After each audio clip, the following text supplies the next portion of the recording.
Hey parents and students, back again with another video. We're going to be multiplying fractions this time. Multiplying fractions is one of the easiest things with operations with fractions that you'll have to do. You multiply straight across. You're going to multiply numerator by numerator, denominator by denominator, no finding common denominators, just multiplying straight across. I'm also going to teach you a strategy of cross-canceling in this, which will definitely come in handy with multiplying mixed numbers. So what we have here are two examples. We're going to start with the left example, 5/8 times 1/4. Like I said, all we're going to do is multiply straight across, numerator by numerator. We get 5, denominator by denominator, we get 32. And then we would simplify. In this case, we do not have to because we can't, because 5 is a prime number and 32 does not have a factor of 5 or 1, but 1 would do nothing. So this is our simplified answer. Now this one, a little bit differently, we're going to talk about cross-canceling on this one. We have 14 times 3/7. Now 14 is just the same as 14 divided by 1. Okay, so that's how we can write a whole number as a fraction. So 14 over 1 times 3/7. Now I can look at alternating numerators and denominators. So here I'm looking at 14 and 7, and I'm looking at 3 and 1. Okay, and we're looking for shared factors. What I see here is that 14 and 7 share a factor of 7. Okay, if I divide both of these by 7, I would get a different number, but it would be the same value because I'm doing it proportionally. So 14 divided by 7 is 2. 7 divided by 7 is 1. Now this makes it very easy to multiply straight across, and therefore it wouldn't be a simplification in the end. I'll show you what we would do normally if we would just multiply straight across, but there would be simplification. Now we're simplifying before we do the multiplication. So 2 times 3 is 6. 1 times 1 is 1. So we get an answer of 6 here. But what if we multiplied it just straight across, like I said? Okay, so 14 over 1 times 3 over 7. Okay, so I don't know my 14s all that well, so I'm going to do 14 times 3. Okay, and I'm left with, let's see, that would be 42.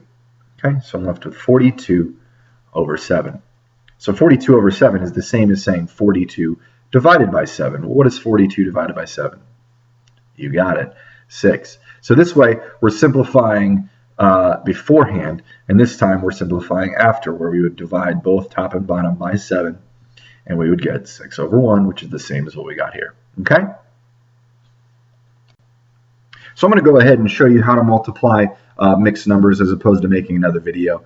The thing we're going to do here is make both of these mixed numbers into improper fractions, then cross-cancel if we can, and then multiply straight across just like we did, and simplify. Okay? So what we're going to do here is make these mixed numbers into improper. So we multiply the denominator by the whole number, and we left with 25 plus the numerator. So we get 28 over the original denominator of 5 times, and we're going to do 6 times 2, which is 12, plus the 1 is 13 over the original denominator of 2. Okay, so now what we can do is we can cross cancel these. We're looking once again at alternating numerators and denominators across the multiplication symbol. So we can see 5 and 13 don't share any common factors. 28 and 2, well, they're both odd numbers, so they both can be divided by 2. So 2 divided by 2 is 1. 28 divided by 2 is 14. Okay, so now we can multiply straight across. Like I said, I don't know my 14s all that well, so I will multiply this. Plus, it's multiplying 14 by 13, so that's important to do right. So we're left with 12, 42, cross that out, placeholder, and then we have this added up. We're left with 182.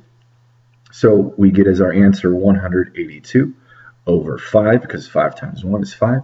So now we have 182 fifths. Well, that's a dirty little improper fraction. We need to put it back in its original form, which is a mixed number. So we just divide 182 by 5, make our dashes. 5 goes into 1 0 times. 5 goes into 18 3 times. 15, subtract, we get 3, bring down the 2. 5 goes into 32 6 times. 6 times 5 equals 30. Subtract, we get 2.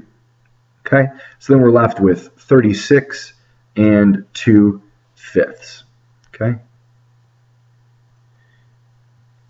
And as we see, if we were just to multiply these two whole numbers, 5 times 6, because that's what it is, 5 and something times 6 and something, we would generally get 30. And this is around close to that. This, if you round it up, would be 6. This, if you round it up, would be 7. 6 times 7 is 42. So somewhere in the range of 30 and 42, we get 36 and 36 and 2/5 as our final answer for this problem. So as you can see, multiplying fractions as well as mixed numbers is a fairly easy concept where you just multiply straight across, numerator times numerator, denominator times denominator. And cross canceling makes it very easy to simplify before you even do any of the calculations. So with that said, hopefully you learned something or were able to practice a little bit on this. So when you come up on problems that involve multiplying of fractions or mixed numbers or both, you'll be able to do it fluidly next time.